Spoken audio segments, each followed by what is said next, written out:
Hey guys, welcome back to the channel. Chris here, cgaviator, this time in the amazing F-35 from Microsoft Flight Sim.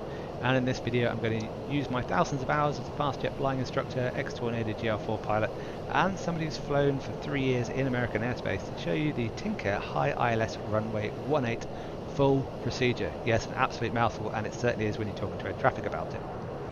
Here we are in the cockpit. I'll show you the full setup. We're going to talk about autopilot, talk about routing, talk about Tacan, ILS, nose doors, you name it, it's going to go into it. I'll put chapters down below so you can skip ahead. Here is some of what you'll see along the way. I've got Navigraph overlay, and OBS is going to help me to overlay that for you. And you should see when we get closer the little pink triangle that is my aircraft going around the procedure. So how cool is that?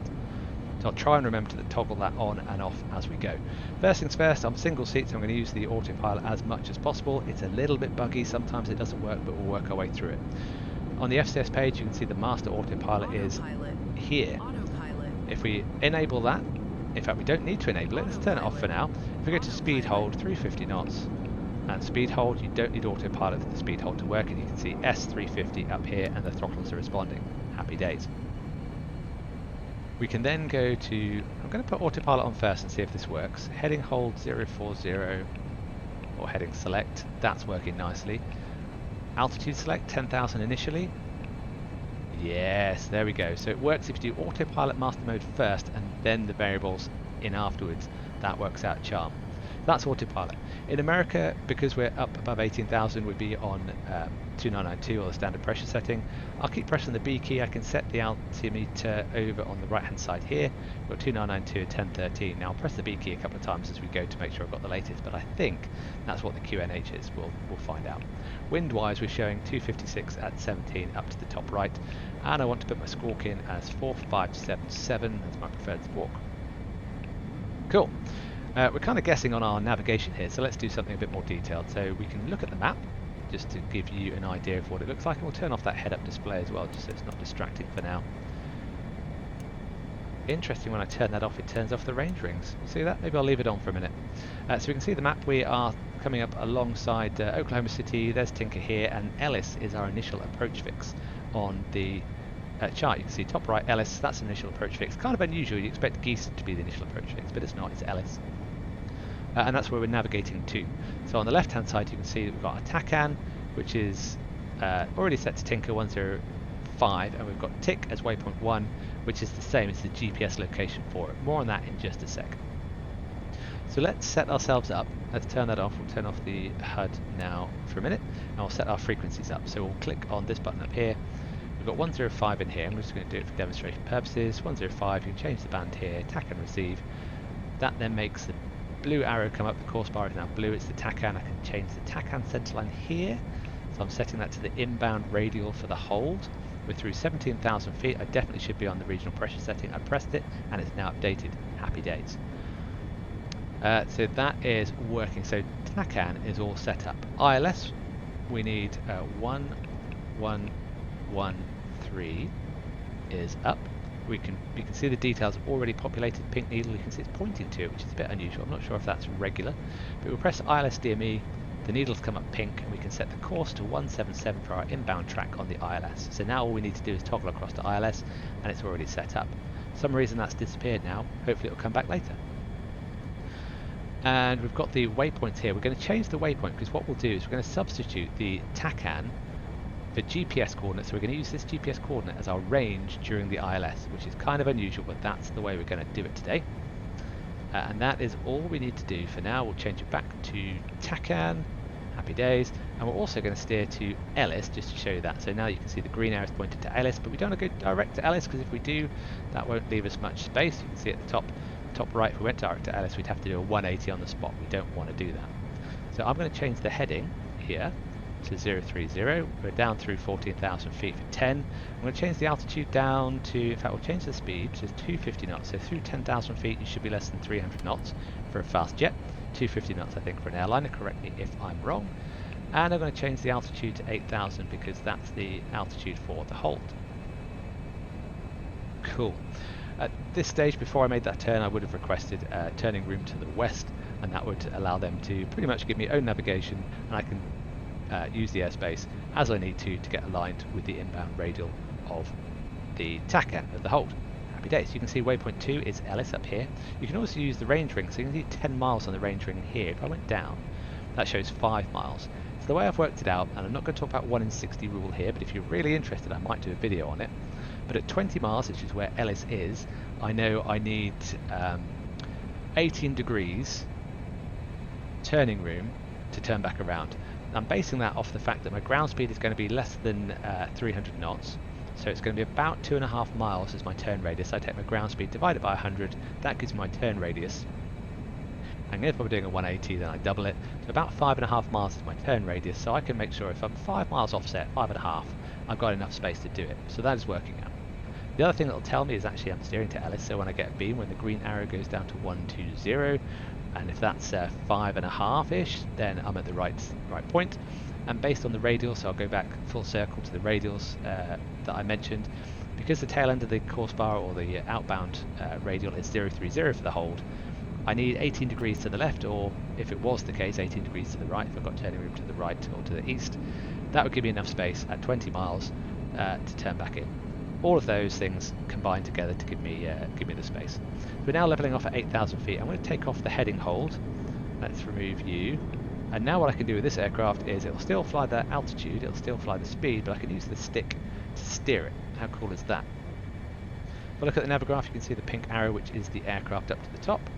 You can see the tail end of the blue needle, which is the Tacan, is almost at 012, so that is showing me good spacing. And the green needle's coming around, still showing 8.5 to my initial approach fix, which, as a reminder, is Ellis. Happy days. I think we've got everything sorted. I think it's working out all right. And the weather's actually cleared up. I was hoping it's going to be a little bit worse, but this is absolutely fine.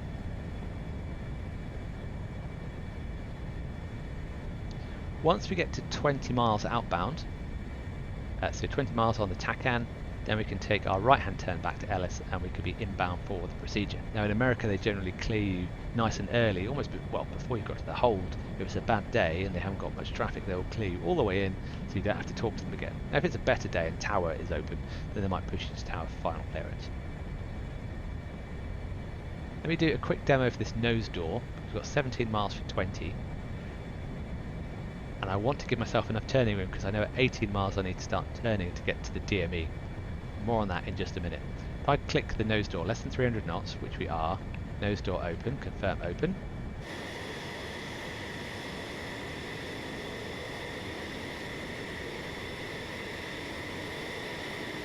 See, the door's now open because that's where the ILS aerial is. And it also helps out air traffic because they can see you a bit better when you dirty up the aircraft. Okay, 19.8 on the Tacan. Here we go. We're passing a beam LS. It's 5.7. Here we go. Using the stick now. 30 degrees angle of bank. You can use the tick marks over here, or I'll use that as a reminder to put the autopilot back on. A bit hard to see the HUD with the bright background. You can see the tick marks up there. You can also see lower right. You can see 105X, giving you all the radial information.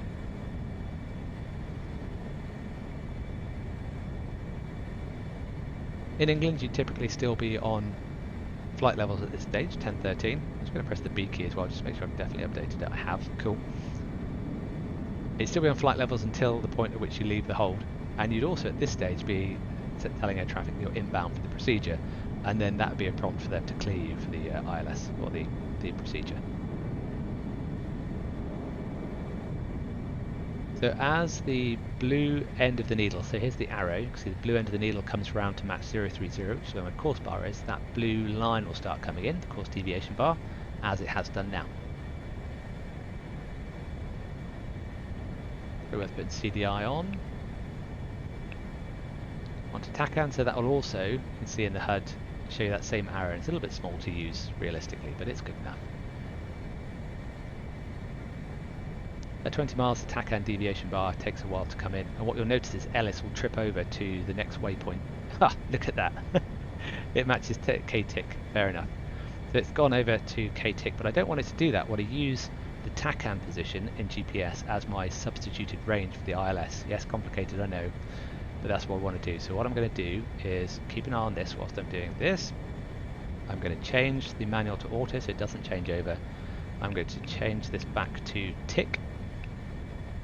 So now you can see we've got tick, it won't change, it'll hold that and I'll get continuous range to my Tacan position. So I like that. We're inside 20 miles, we're at Ellis, perfect, the deviation bar is working nicely. Next event, in order to give myself turning room, here we go, here's the chart. It'll take me, let me see, ground speed is 286, that's 2.8 turn radius, so about 3 miles, just under 3 miles for a turn radius, so 15 mile arc. I'm going to start turning when this gets just under 18 miles, so any second now. Sweet. So a rate 1 turn, about 30 degrees, that'll do. And inside 17 miles, so 2 miles from the arc, I'll start descending. I need to take off my altitude hold. I'll also deselect my autopilot. Autopilot. So down we go. Now from a calculation, and it is a complex calculation, you need at least a 7 degree, well, you need a 7 degree descent gradient in order to lose the 4,000 feet you need to by the time you get to the lead radial and turning back inbound. So it's quite extreme. 7,000 feet for 4,000. There's a couple of extra things I want to do. Now we've just rolled out slightly wide with 15.6, 6,500 feet for 4,000. So I'll just turn inbound a little bit so I can wash a little bit more range off. I'm going to change the Tacan center line to 185.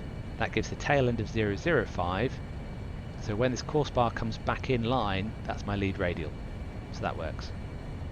Let's get this range sorted. It's coming down 5,200 for 4,000. I'm just turning in so I'm pointing a little bit more towards it. The other thing I need to do is open the nose door, so we'll do that. Turn that open. 4,700 feet. Just shallowed off a little bit. You can see how this lead radial is catching me up. 15.5 miles. That works. Right, 4,000 feet. Happy. 15.4 miles on the Tacan. Let's have a look what that looks like on Navigraph. Whew. I have got a bit of a sweat on. And there's lead radial now, so 30 degree back turn. I'm going to set ILS. There's the ILS. Nose door, ILS, and the CDI bars to on. I'm a little bit high on my angle of bank, but I'm expecting the ILS to come in very soon. Don't want to climb, don't want to climb. Joker. Joker. Joker acknowledged. Okay, here comes the ILS. I'm just going to roll out and just let that trickle in from the right. Next event is going to be on here. It's going to be at 12 miles based on the Tacan. Is when I can leave 4,000, descend to 3,000.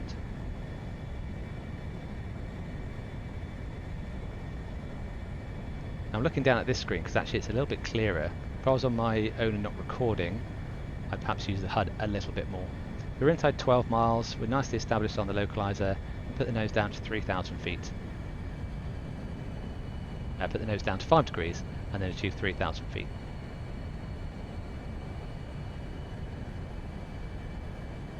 Whew. Right, you can see on the chart now, if I put that up, you can see that the top of drop, if it's clear enough, you can see it's 5.1 miles. 3,000 feet on the center line, 5.1 miles, and I'm going to configure maybe a mile prior to that. So at 6 miles I will configure. Now there's a slight bug with the fly-by-wire system. If you configure, you can actually set it to manual mode where you have to trim, which is a bit weird for an F-35, or you can set it using some settings up here, menu and then PMDI. You can set it so that it stays in fly-by-wire, but then you have the bug at 50 feet that the controls lock up and go a bit sluggish. So I will be trimming a little bit, which is a bit weird, but hopefully it won't be too unusual. 7.2 miles. Have a quick look on the chart. Right down the slot. I like it. Let's take this speed hold off. Throttle. Throttle. Okay, 6 miles. Below 250. Gears coming down. Glide path coming in. Looking at about 175, 180 I think. There's the ILS. We've got 3 greens and we are on our way down. Working out nicely. the E bracket next to the velocity vector, so that's nice. I'm using the horizontal line for the glide slope, about 2.5 degrees, so I'm keeping the velocity vector around the 2.5 degrees. And you can see to the left of the HUD there's actually a small arrow just left of the velocity vector. And that's actually your excess power, so I'm a bit fast now. If I pull the power you can see that little arrow go down, and that means you're slowing down, which is absolutely genius. Okay, 2,500 feet for 1467, which is my MDA. No, decision altitude. That's what I meant, don't quote me.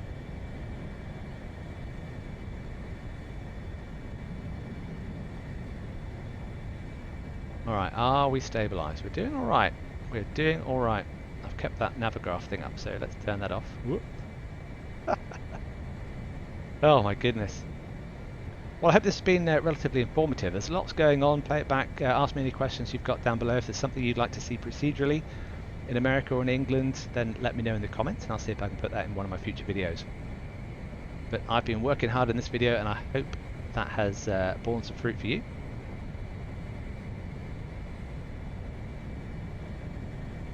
Getting distracted. Okay, crack shift idle flare. Those in America that fly fast jets with tiny wings know what that means. So I'm now going below the glide slope. I'm putting the velocity vector on the threshold, being cautious of the raised lighting in the undershoot. Crack the throttle, shift the aim point, now go to idle, look to the end of the runway, and a bit twitchy, but we're down. I'm looking to the alpha on the left hand side. I can pull to 12, aero braking.